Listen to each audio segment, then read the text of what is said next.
for this one right now. It's been quite some time. It's been quite some time since I've been on Pure EVil MMA. Let me fix that audio really quick for everybody. What a night of fights that we had tonight for UFC 299. And you know what? It's crazy because over the year, I have so much to talk about, by the way. Over the years, we've seen so many of these fighters get doubted, right? Sugar Sean O'Malley, imagine being a young kid trying your best to come up in the MMA world. Every fucking fight you have, you're getting highlight reel finishes, and it's still not enough. No one believes the hype. This is I love Sugar because he really embodies the new age kind of Anderson Silva, Conor McGregor mix between the ego, he's one of those fighters when he's in there, he truly feels alive and electric. It's something that you don't see with many fighters. And I will admit this. Going up to the fight, I'm huge on energy. I'm huge on picking up different kinds of energy from different fights going into, especially at the weigh-ins and stuff like that. And I will say, Cheeto looked like he was ready to make a statement. But throughout this fight, we're going to break down this entire fight. We're going to break down this entire card. I'm so excited to be here. I'm actually streaming on a new Mac right now. This is a brand new Mac that I got. I got this. I got the MacBook. I got all new art for everybody. Welcome back to Pure EVil MMA. If this is your first time tuning in, well, be it. I've been away for a minute. And the MMA world has been so alive with all these new faces. There's so many new faces in the MMA world that are just popping out, like Jesse on Fire, the MMA guru. Like these, 10 years ago, it wasn't like this. It wasn't that easy. And I'm not saying it's easy at all. You could put the least amount of effort or the most amount of effort.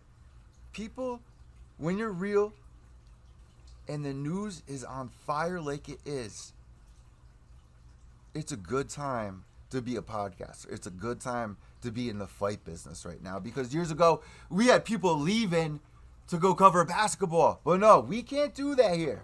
We look for those exciting moments. What makes us MMA fans at heart is we go to that 9 to 5. We grind all day. We put up with a lot. But we have one place, one community that is just so alive and electric. And through the years, we've gone through it, guys. We've lost some good ones. We've gained some amazing new faces in the MMA world. And that's what tonight really divides in a way, right? There were a lot of great new faces on tonight's card. Man, what a lead up to UFC 300. Listen, I'm getting ahead of myself right now. If you're new to Pure EVil MMA, make sure to subscribe down below here on the YouTube channel. We are also on Apple, iTunes. Thank you to Age of Radio. Oh, No Chill MMA. We gained amazing faces. And Bilal Muhammad. Shout out Bilal Muhammad as well, man, because as much as y'all hate him, if you look back here on this, you can't see it there. You can't see it there.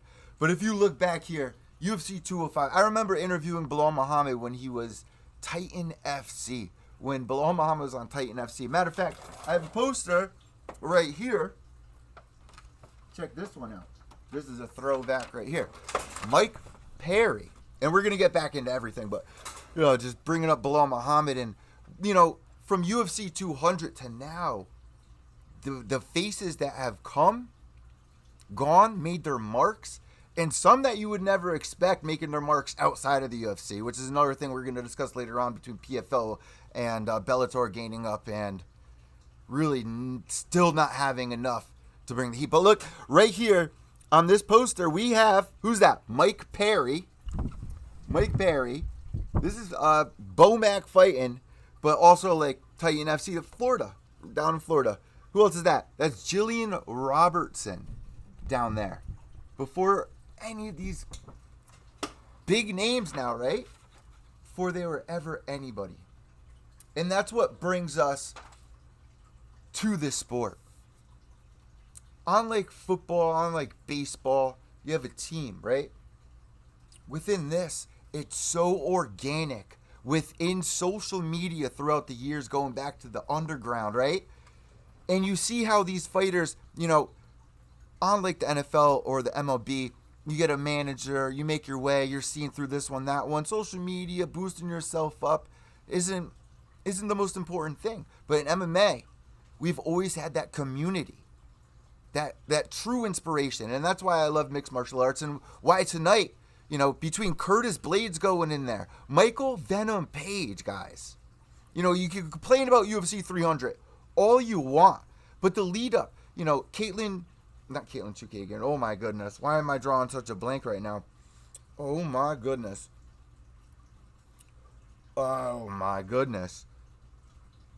Whatchamacallit got signed from PFL. MVP getting brought over. It's been a minute. It's been a long road. But let's go into tonight's fights, guys. MVP making his debut. And you could say maybe it would be too late. Look at Eddie Alvarez when he made his debut. He played it safe, right? That was the one thing. We all loved the underground king, right? He made it to the UFC. He rose up. Ben Askren, not so much luck. Even though you would think he would. That horse had a couple different colors to it, but still successful. However, tonight, you can look at people like Justin Gaethje making his debut, right? Coming over. Michael Johnson, tell him, you're coming from the B League up here. You're going to see what it's about. Justin Gaethje, between him, Marlon Morales, David Branch, Justin Gaethje doing the damn thing. And that's what I see for MVP here. And that's why I think tonight's card, booking MVP before UFC 300, added, that little extra spice that we needed on this card, going up against Kevin Holland. That UFC really enjoys putting these guys up against their top talent. Unlike when, who do I got here? Bendo. When Benson Henderson left the UFC, Bellator put him up against one of their top guys, Korshkov, right? MVP was also on this card, I believe. But nobody knew who Korshkov was. Pieced Bendo up. The UFC really throws him to the dogs. MVP being top 15 UFC in 2024 blows my mind, says No Chill MMA. You sound super educated. Hope you reach 4K soon. I sub. Thank you so much, man. I've been doing this for so long. I'm back on the grind. If you're a big fan of gonzo journalism, taking that LSD, I really dive deep into the emotions. And man, welcome.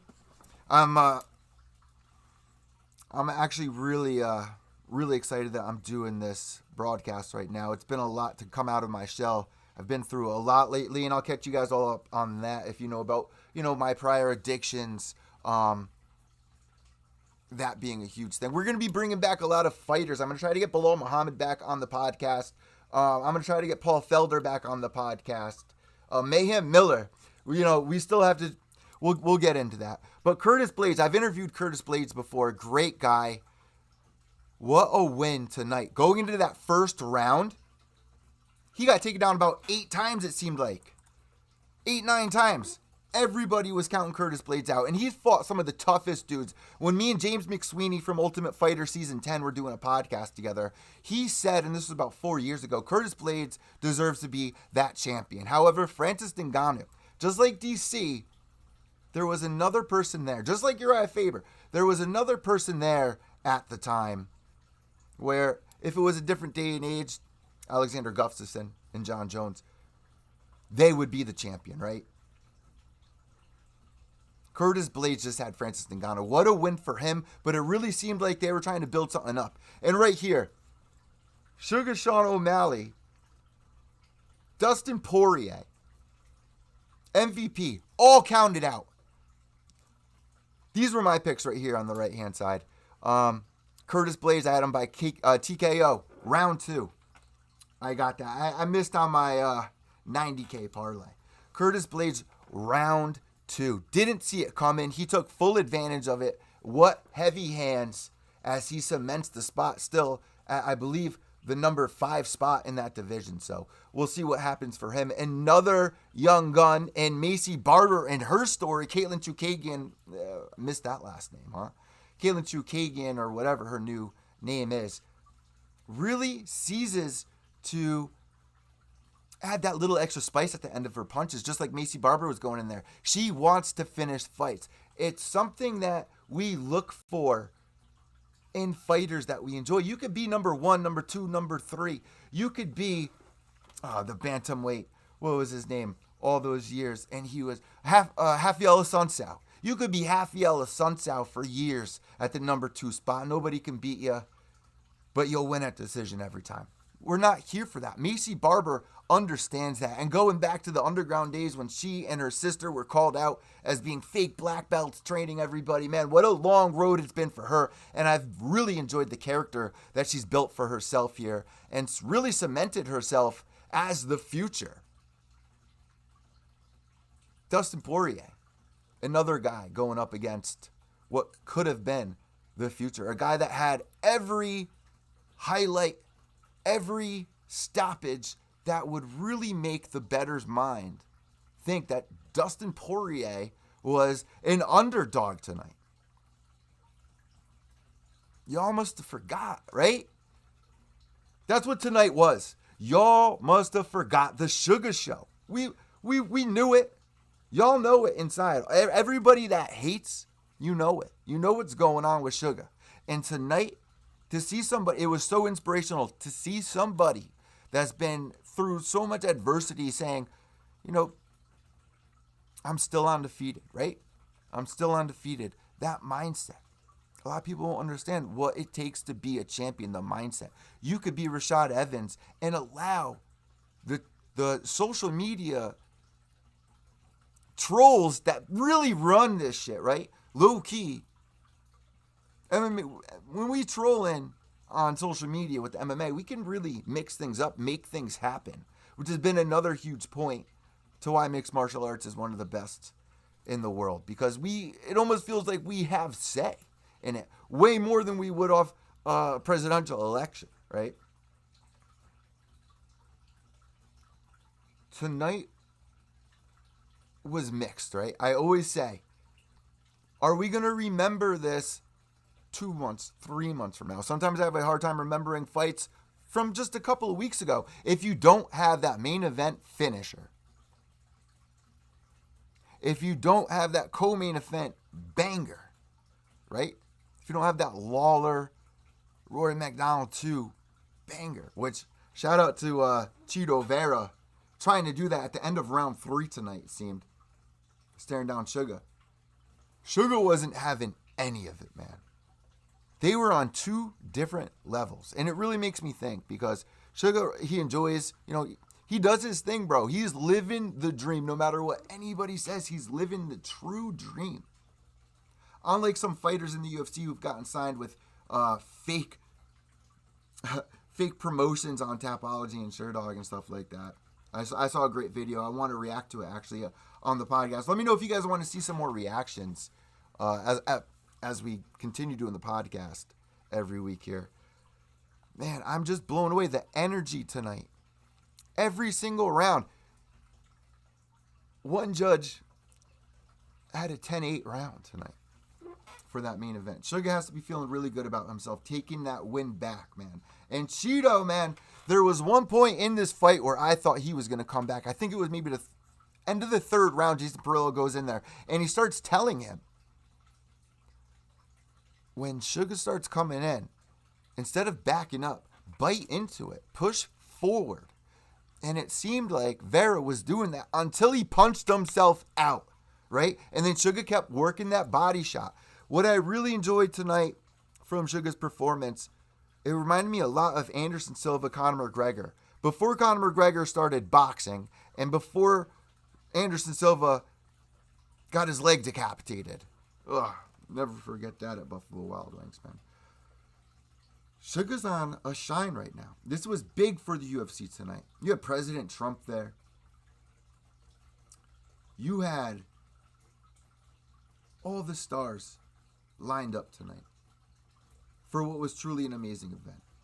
I would feel a lot different about tonight if, say, for instance, Curtis Blades lost, if Macy Barber lost, if MVP lost. If Vera won, I would have been pumped either way. But tonight's card, it went so smooth. We have a UFC pick'em out actually right now. It was weird. I got my picks in. I was at work until about 9:30, almost 10 o'clock. I was watching the fights at work, and on my ride home in the Uber, Curtis Blades gets the knockout, right? And I go, what did I say in the back? I've like freaked out the Uber share. I had two people riding with me on the way home. And I was in the back seat and I saw him.